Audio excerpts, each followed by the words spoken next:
jelly donut? Sir, yes, sir! What was I talking about? Well, 3.5 Ecoboost that my buddy wanted me to try and fix with a timing job. No, it has a cracked piston, and it runs surprisingly well. If you can hear in the background, I don't know if you can hear that. I can hear the drums of liberation. She's knocking. She wasn't knocking that loud before. It's pretty hellacious. I have a 2-hour drive from Aurora to Omaha. I don't know if it's gonna make it. It's really hard saying. I'm recording on my personal phone, so I mean, sorry for like the inconvenient and not so consistent quality of videos. Oh, brother, this guy stinks! I didn't think I was gonna record this weekend. Now I feel like I need to, just for documentation of the utter calamity this is about to be. Anyways, so I'm gonna start heading down I-80 into a storm with cylinder 4 missing a piston. See what happens. Knock, knock, knocking on heaven's door. 106,000 miles. We're now just merging onto I-80. Brother, let's get it. Let's get this bread. Don't mind me driving like not in the middle of the lane. You don't need to do that in Nebraska. And we are onward. I am so screwed. So as we're going here, I'll give more insight into this truck. So my friend owns this truck. It is I believe a 17 F-150 Lariat 3.5 Ecoboost. Now, you saw that it has 106,000 miles. I'm gassy. I don't know if I'm going to edit those out yet. I don't really know. And before anybody gives me crap for eating Arby's, their gyro's good. I mean, don't clown on them just because, like, some of their food's bad. And that's one of the only places around that was close enough to where I felt comfortable, that didn't really stray too far from my path home to get some decent food. Whatever. Long story short, my buddy's shop is in Aurora. We do some side jobs. I mean, we don't do a lot. We do enough. So my buddy bought this truck with like 80, upper 80s, lower 90s thousand miles. So when he bought it, it did the very common phaser rattle. Very common in these trucks. Very common in the Gen 2 F-150 3.5 Ecoboost. So he was saying like, okay, well, it needs an oil pan and it needs a phaser job. And I'm like, well, got 100,000 miles on it now. We're just going to do timing chains. We're going to do an oil pump while we're in there. And we're going to do the phasers, tensioners, guides, the whole nine. He's like, perfect. We'll get it done. He also had complaints of weird intermittent grind noises. Kind of weird. He also says it dies on him. Also very strange. So I pick it up yesterday in Omaha, and I'm heading towards Grand Island. Anyways, he just got home when I was picking up his truck from his house, and even when it was warm, it was doing the phaser clatter. I'm like, that's not good. That's bad. So I drive it all the way to my buddy's house. We start tearing into it. And I mean, if you've ever worked on one of these things, you know the song and dance. You start pulling the intake manifold. You start pulling all the charge pipes. You start pulling the valve covers, and we're pulling the valve covers, and we're at the point where we're kind of starting to need to like pull some stuff on the bottom side. So kind of dawned on us like, hey, we probably need to take an oil sample just in case. So we do that with a very clean oil pan, like drain pan. And I kid you not, you could paint a Boomer's race car with the amount of glitter that we found in the oil sample that we took. It was bad. It was really bad. At that point, I called my buddy. I'm like, hey, this thing is eating itself away. Like, there's metal debris. It's not good. Like, we're probably looking at an engine. And so we're kind of like, well, tomorrow we'll just start on it again. We'll get the valve cover off of the driver's side, and we'll just continue from there. Because at that point, after we took the sample, we're like, we're going to bed. Like, we're done, like, trying to dig deeper into this. The plan was we're going to wake up in the morning, pull the valve cover off, and we were going to see if it still had its original phasers or if it had aftermarket phasers, because it looked like somebody had been in there before. So the next morning, i.e. today, we pull the valve cover off, and it does have its original phasers. That's fine. We're kind of scratching our heads, and we're kind of like, it's bad. Like, there's a lot of metal flake in this engine. It is bad. You might as well keep the phasers and stuff that we bought, get an LKQ engine, and put it in that with lower miles, and just do it that way. Because my buddy's talking about getting a long block from Ford, and Ford's long blocks are like $6,200 or something. And it's like, oh, dude. I mean, that's just a chunk of money. Because he just put a 10R80 in this thing. I love Fords, but I don't know what is wrong with this generation, but it is not, like, quintessential Ford bad moment when you start looking into some of these, like, 17 body style trucks. Anyways, had to do an oil pan on this thing. So we're telling them, like, hey, listen, like, we're already talking about getting an engine in this thing. We're going to put the oil pan on it so it stops puking its guts out. And, you know, we'll just go from there, because it's going to need an engine. Like, we're condemning it. Like, it's bad. And he agrees. He's like, yep, do an oil pan so it doesn't leak in my driveway, and we'll just drive it on borrowed time. Because at that point, we're like, well, we pulled a cam cap, and the cam cap's pretty scratched up. I mean, we're just on borrowed time, and he agreed. So that's kind of where we were. So we got to doing the oil pan. Now, I was doing the oil pan, and I was getting a little frustrated. Those oil pans aren't the best things to do. But I was there. So I finally got all the bolts out. And what I like to do is I like to take a dead blow, and I go to the back of the oil pan, and I smack it at the back, so then it moves forward a little bit, and most of the time they just drop right down. And that's what happened. So I smacked it, it dropped a little bit forward, I wiggled it out, and at that point I'm like, screw this thing, I'm throwing it on the ground. So I threw the oil pan on the ground, plastic oil pan, and I saw something in the oil. I was like, what is that? Because it is shiny, and shouldn't have shiny things in there. That's not what you want. Air duct. Oh my God! Okay, it's happening. Everybody stay calm. What? And did I just lose a charge pipe, or did I just blow it up? What's the procedure, everyone? What's the procedure? Stay calm. Wait. Just as I'm talking about it, did it just... I think it just lost a charge pipe. I don't know. That was scary. Anyways.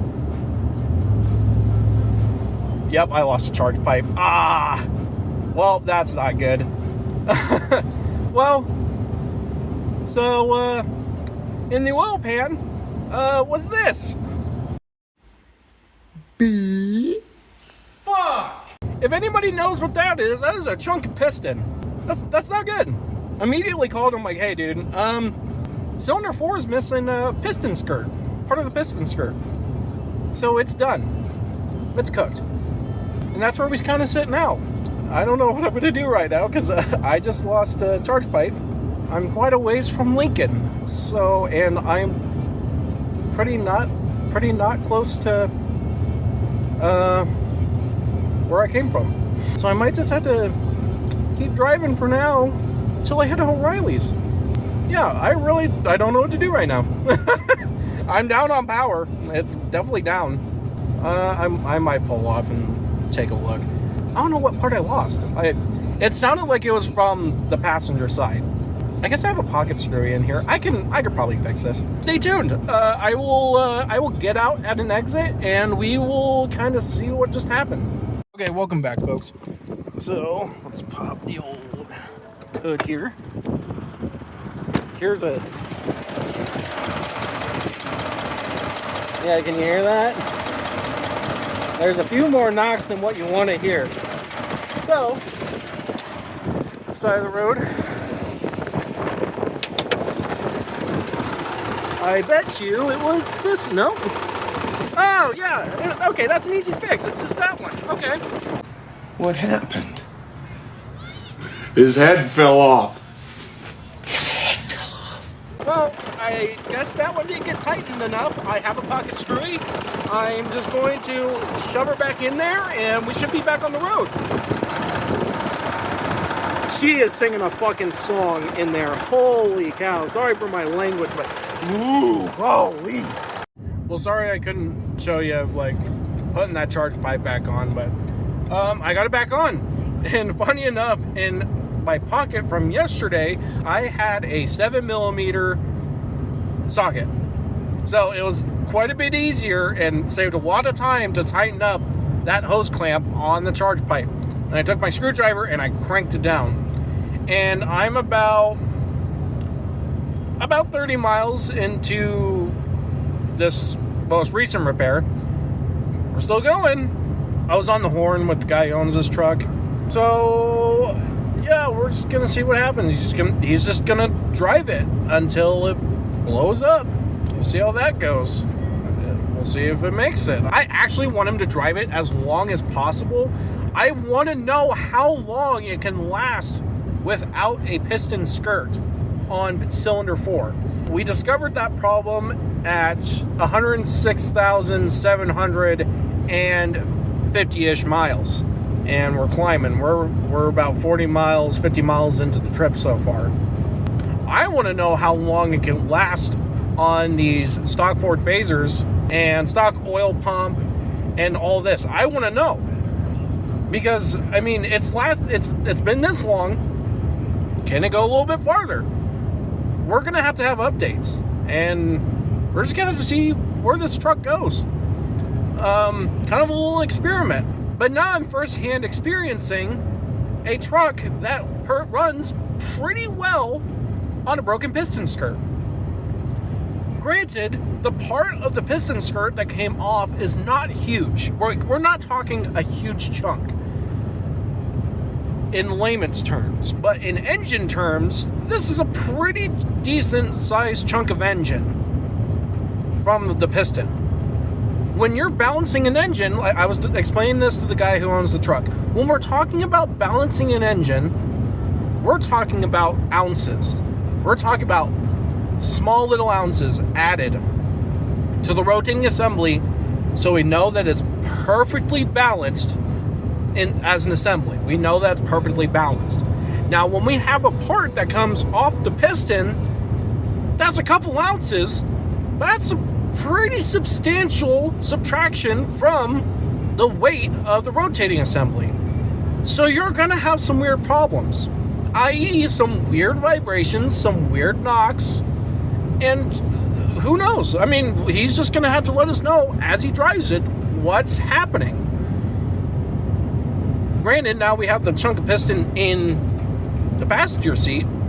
Heavy chunk of metal won't float, obviously. So I'm just glad that it's not in there, like, doing any harm. I don't know. We'll just have to see where it goes. I'm just interested. I'm interested to see how long this truck lasts on a broken piston skirt. And what's going to happen to it? No one knows. I mean, if you have a guess of what's going to happen, leave a comment, I guess. But right now we are coming up on Seward, Nebraska. I'm going to keep heading on. I'll probably pull my phone out again when I get to Lincoln and give another update. Hopefully we don't lose another piston or lose the rest of the piston. I'll let you know. And welcome to Lincoln, Nebraska. Whee. I really don't like Lincoln. This place is So far, so good. We're still going. Not much else to report. We're still going. See what happens. Fingers crossed. I just want to go home. Well, ladies and gentlemen, we have made it to the destination, Gretna. We're pretty close to Omaha where I need to drop it off. So, I mean, Gretna, Omaha, Elkhorn, all same, different. So, we're currently sitting at 106,851,000 miles, and it is still running. Yeah, this drive has been a roller coaster of emotions. So it kind of seems like we're gonna be doing an engine in this. I think we'll kind of cover that engine replacement. It's not gonna be anytime soon. I got priorities at home. We're gonna see how long this thing lasts, and he said when it blows up we're gonna throw an engine in it, so he's fully aware that it's going to go. I've been present for some engine rapid disassemblies, internal failures. That's a way to call it.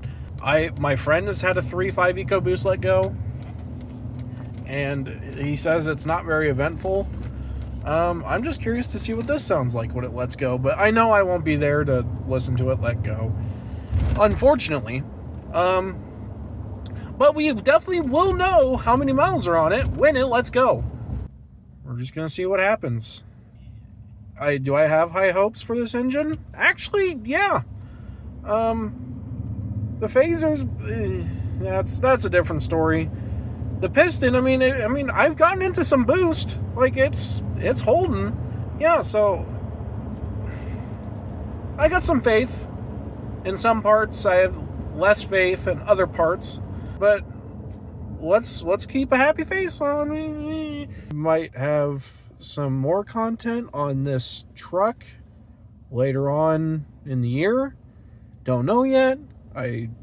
Things got to happen before then. But you guys will definitely know what's going on, and you guys will definitely be informed.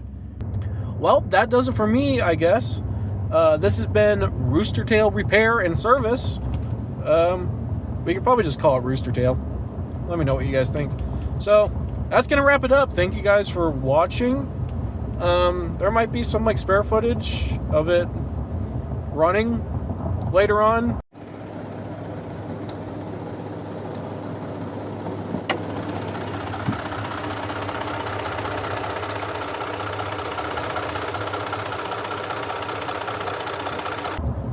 I don't know when this video is going to come out, but you guys will be the first to know. Thanks for watching. I don't know how videos work. I don't know how editing works. The guy in front of the camera and behind the camera in front of the computer, he's doing the editing, and you're looking right at him. So he's going to make it look, it's going to look away. It's going to look some way. Finn. Wow, that was the worst piece of crap I've ever seen. I keep dragging this on. So let's end the video. Thank you for joining Rooster Tail Repair and Service. I'm Jake. See you later.